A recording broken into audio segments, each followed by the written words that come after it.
Friends, আমরা খেলা দেখতে এসে একটা ভয়ঙ্কর পরিস্থিতির সম্মুখীন হলাম। শুনলাম নাকি এখানে দুই দলের মধ্যে প্রচন্ড মারপিট হয়েছে, দু একটা প্লেয়ারকে জখম, তাদের নিয়ে সঙ্গে সঙ্গে অ্যাম্বুলেন্সে করে হাসপাতালের দিকে রওনা হয়ে গেছে। তো পুলিশ বিষয়টাকে দেখছে, তো আমরা দেখছি, একটু কভারিং করে একটু দেখছি কোথায় কি হচ্ছে।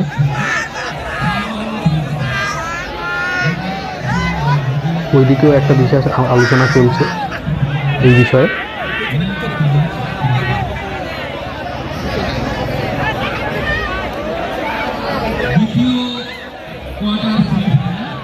চারিদিকে মার মার শব্দ।